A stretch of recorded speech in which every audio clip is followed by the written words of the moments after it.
Assalamualaikum warahmatullahi wabarakatuh. Baiklah, pada kesempatan ini kita akan belajar terkait dengan vektor dan operasinya. Jadi sebelum beranjak lebih jauh terkait dengan vektor dan operasinya, terlebih dahulu kita harus mengetahui pengalaman belajarnya, yaitu menyatakan vektor dalam berbagai representasi, menunjukkan beberapa jenis vektor yang nanti kita akan pelajari, menyatakan vektor dalam komponen-komponen sistem koordinat, melakukan operasi vektor secara menginterpretasi hasil secara geometris dan fisik. Kemudian nomor 5, menggunakan operasi vektor untuk menyelesaikan masalah kehidupan sehari-hari. Ini ada ilustrasi ya, ilustrasi yang menggambarkan arah. Yaitu kemudian jauhnya kemana. Kalau berbicara arah, dia mata angin. Kalau berbicara berapa jauh, berarti dia jarak. Ya, beda ya. Jadi ini ada lokasi ya, Taman Kuning, kemana arahnya gitu, berapa jauhnya.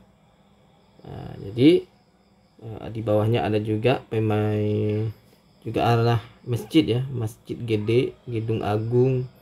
Nah, itu 250 meter katanya. Kemudian ada lain-lain sebagainya macam. Jadi di sini apa kaitannya dengan vektor? Sebelum kita memasuki yang lebih kompleks lagi, maka harus kita pahami vektor itu apa. Vektor adalah besaran yang mempunyai besar atau nilai dan arah. Jadi dia mempunyai nilai atau dia mempunyai besar dan arah. Contohnya adalah perpindahan dan kecepatan. Seperti arah ini tadi, Masjid Gede, dia mempunyai besarnya berarti atau nilainya 250 meter. Nah, kemudian arahnya kemana ya? Arah itu menunjuki jarak mata angin.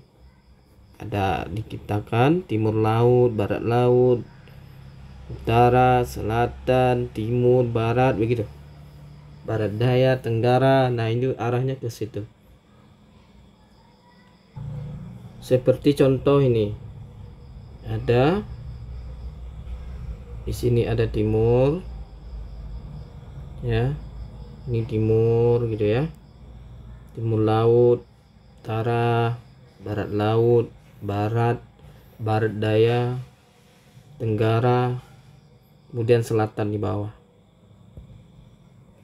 Nih, selatan. Nah, ini kalau berbicara dengan arah, ini arahnya. Nah, jangan berbicara arah tapi jawabannya kanan kiri, itu bukan arah ya. Jadi arah yang dimaksud adalah ini, arah timur laut, barat daya, tenggara gitu ya. Oke. Nah, ini ada kaitannya tadi dengan koordinat ya, koordinat kartesius. Jadi kita ambil arahnya begini. Nah, ini sumbu X nya, ini sumbu Y, ini sumbu Z.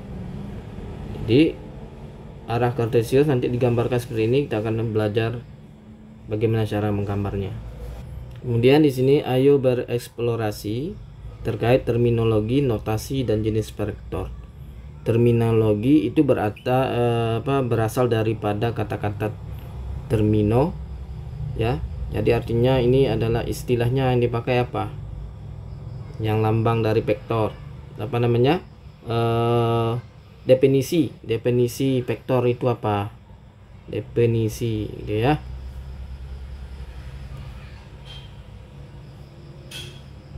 Kemudian kalau notasi itu lambang. Kalau jenis vektor itu kita akan belajar dengan nanti ada vektor, jenis vektor yang seperti ini. Kita akan belajar ini, dari ini dan seterusnya. Ayo bereksplorasi ya. Peta di bawah menunjukkan prediksi kecepatan gerak lempeng bumi yang ditunjukkan oleh anak panah. Batas lempeng ditandai dengan warna putih. Berarti warna putih ini ya, itu adalah lempeng bumi. Nih, warna putih yang ini. Kemudian ukuran 5 cm per tahun diberikan oleh anak panah di bawah sebagai patokan. Lempeng bumi yang bergerak dapat bertemu dengan lempeng bumi lainnya. Pertemuan dua lempeng bumi dapat menyebabkan terjadi gempa bumi atau tsunami. Nah, ini. Di sini ada arah panahnya ya, ada panjang, ada pendek. Berarti kalau panjang itu kecepatan bergeser lempeng bumi ini cepat. Kalau pendek berarti anak panah pendek, berarti kecepatan pergeseran lempeng bumi ini lambat. Oke. Ini prediksinya itu 5 cm ya. 5 cm per tahun. Oke, sekarang kita coba. Ayo bekerja sama. Kalian perhatikan anak panah dalam gambar. Kerjakan soal-soal di bawah ini. Lingkari satu lempeng bumi yang bergerak paling cepat. Kita coba lingkari ya. Lingkari yang ini paling cepat di sini nih. Di sini paling cepat. Nih, paling cepat ya. Karena banyak terjadi panjang panah. Kemudian yang kedua, lingkari satu lempeng bumi bergerak paling lambat. Paling lambat berarti yang pendek.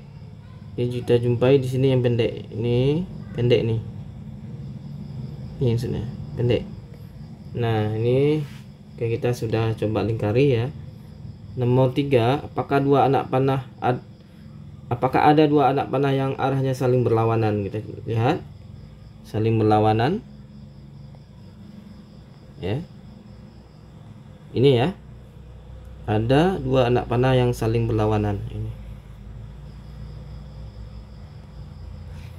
Ini berlawanan. Kita juga sudah lingkari. Apakah artinya nomor 4, lingkari 3 anak panah yang arahnya dan panjangnya sama.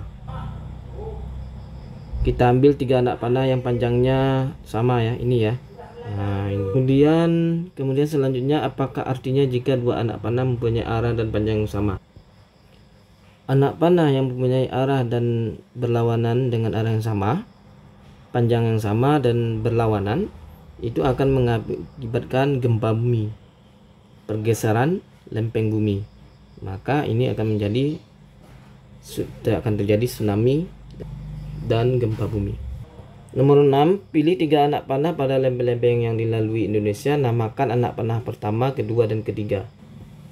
Lempeng anak panah ya pada Indonesia ini Indonesia. Ambil anak panah ini 1, 2, 3.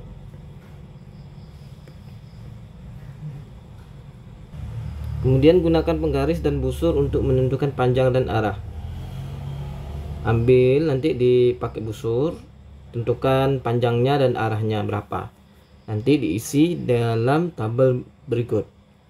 Kalau contoh ini ya, contohnya ini bisa nanti kita cek dengan busur arahnya berapa derajat gitu ya.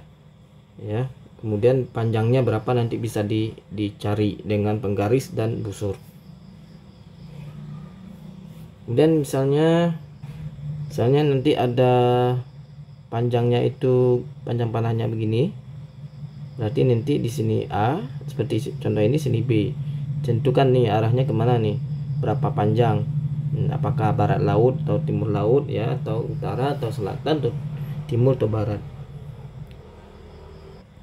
Kemudian anak panah tadi, misalnya panjangnya itu adalah, misalnya anak panah tadi yang pertama kita buat 0,3 cm panjangnya. Lalu kita cari arahnya, kita katakan arahnya, kita ambil satu, misalnya contoh saja ya, ini 60 derajat.